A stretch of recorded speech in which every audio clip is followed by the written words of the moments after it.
elles sont immenses, d'abord par la doctrine même de la coopération, c'est une coopération gagnant-gagnant. Il revient aux États africains qui coopèrent avec la Chine de présenter leurs difficultés, leurs problèmes de développement et de demander à la Chine d'évoluer dans le sens avec eux qu'ils souhaitent.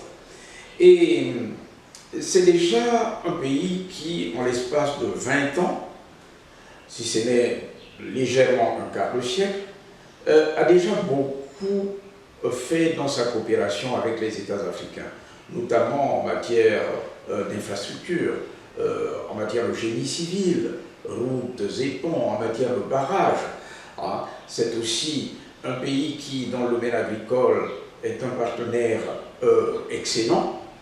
Et c'est également un pays qui a déjà montré qu'elle veut coopérer réellement avec le continent africain en accordant des aides, en accordant des prêts également dans les conditions qui sont jusqu'ici inégalées en matière de taux de remboursement. Et donc, de ce point de vue, nous avons affaire à un nouveau partenaire sur lequel les États africains peuvent compter, et j'insiste bien à nouveau sur le fait que c'est une autre tradition, un autre modèle de développement par rapport au modèle que nous avons connu antérieurement. La Chine est au Gabon depuis très longtemps.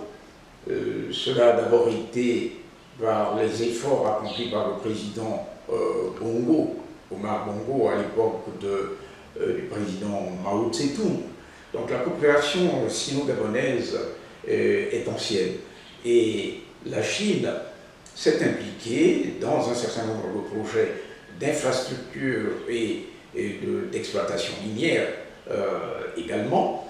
Et nous leur devons beaucoup dans ce domaine, le domaine des infrastructures, et nous savons qu'il y a des projets à venir dans lesquels la Chine va être impliquée.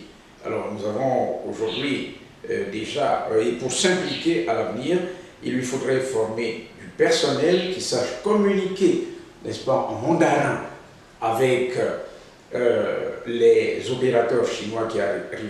Et pour cela, eh bien, il y a 3 centres de formation professionnelle qui ont été créés à Libreville, dans la zone de Coq, à Franceville, et un autre à Port-Fronty, et qui présage d'un avenir important, d'un avenir radieux dans la coopération entre la Chine et le Gabon. En fait, le monde du XXIe siècle ne sera plus un monde unipolaire, dominé par l'hyperpuissance. Eh bien, nous allons absolument, résolument, irréversiblement vers un monde multipolaire. Vous savez que jusqu'à présent, c'est l'économie de guerre qui domine les économies des pays occidentaux. Vous avez constaté autant que moi que sans guerre, ils ne peuvent pas survivre. Or, nous sommes aujourd'hui à un niveau où la Chine est un pays qui a construit son économie, non pas à partir d'une recherche permanente de la guerre, n'est-ce pas, et de l'ennemi, pour fonctionner pour faire fonctionner son complexe militaro-industriel. La Chine construit avec d'autres valeurs son économie, des économies anciennes, même celles qui sont au-dessus de la Chine, lorsqu'on parle de l'hyperpuissance américaine. Vous devez savoir que cette hyperpuissance n'est construite autour de l'invention de l'ennemi et du complexe militaro-industriel, produisant des armes à profusion et déstabilisant la paix mondiale.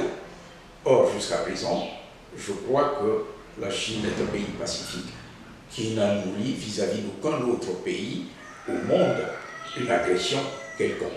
Je termine pour dire que la question de Taïwan est une manipulation, n'est-ce pas, occidentale, comme si la géographie n'existait plus. Qui peut contester à la Chine le fait de revendiquer Taïwan? Et Cela veut dire qu'on pourrait contester à la France l'appartenance de la Corse, à l'Italie celle de la Sardaigne, à l'Espagne celle des Baléares, n'est-ce pas? Et donc, je pense que sur cette question, il faudrait qu'on revienne à des considérations politiques sérieuses et non pas à des manipulations.